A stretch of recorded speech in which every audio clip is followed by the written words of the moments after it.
শুধুমাত্র পুরুষের নয়, একজন নারীরও রোজগার থাকাটা বড্ড জরুরি। ভালো পাত্র দেখে মেয়ের বিয়ে দেওয়ার চেয়ে আপনার কন্যা সন্তানটার ভালো একটা ক্যারিয়ার তৈরি করে দেওয়াটাই আপনার প্রধান দায়িত্ব। এই সমাজে পুরুষের রোজগার না থাকলে সে যেমন এ সমাজে বেমানান, বেকার তকমা দিয়ে তাকে যেমন থামিয়ে দেওয়া যায়, এমনকি বিয়ে করতে গেলে তার রোজগার না থাকলে সে যেমন রিজেক্ট লিস্টে চলে যায়, মেয়েদের ক্ষেত্রেও এমন ভাবনাও সঞ্চারিত হোক।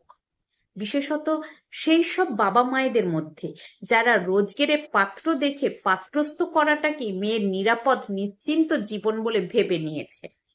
বাবা মায়েদের উচিত পাত্রের যোগ্যতা না খুঁজে মেয়েকেই বরং যোগ্য করে তুলুক। শুনুন, ভালো চাকুরি, ভালো ব্যবসা, প্রচুর সম্পত্তির মালিক, মোটা অঙ্কের স্যালারি যে ছেলেটার থাকে, বিয়ে করে নিলেই জীবন সেটেলড, এমন ভাবনা থেকে বাবা মা, পরিবারের লোকজনই, শুধু পরিবারের লোকজন নয়, মেয়েদেরকেও আগে বেরিয়ে আসতে হবে। গাড়ি, বাড়ি, সম্পত্তি, টাকা, এমনকি রোজগারের মানুষটা কোনো কিছুই কিন্তু চিরস্থায়ী নয়। আজ আছে, এক নিমিষে কাল শূন্য হয়ে যেতে পারে। এই পৃথিবী যেমন বিশ্বাসে চলে, তেমনি সবচেয়ে বিশ্বাসযোগ্য মানুষটা এক নিমেষে বদলে যেতেও পারে। হয়তো পরিস্থিতি এমন হলো, এমন কোনো দুর্ঘটনা ঘটলো, জীবনের সব সঞ্চয় খরচের খাতায় চলে গেল। কে বলতে পারে কার কপালে কি আছে? অন্যের কপালে নিজেকে না জুড়ে নিজের কপালে নিজেকে তৈরি করতে হবে। নিজেকে এমন ভাবে তৈরি করতে হবে যে কোনো পরিস্থিতিতে নিজেকে যেন কাজে লাগানো যায়। তবেই তো জোর গলায় বলতে পারবে, আমি নারী, আমিও পারি। ক্যারিয়ার হলো মেয়েদের সবচেয়ে বড় নিরাপত্তা।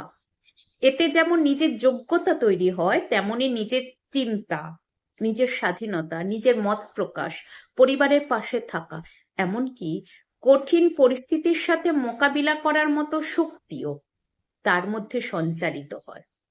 আমাদের প্রত্যেকের বোঝা উচিত, মেয়েদের নিজের একটা পরিচয় থাকা দরকার। গর্ব করে, আমি সেনার বউ, আমি ডাক্তারের বউ, আমি অফিসারের বউ, আমি প্রফেসরের বউ, এর মধ্যে কোনো গর্ব নেই।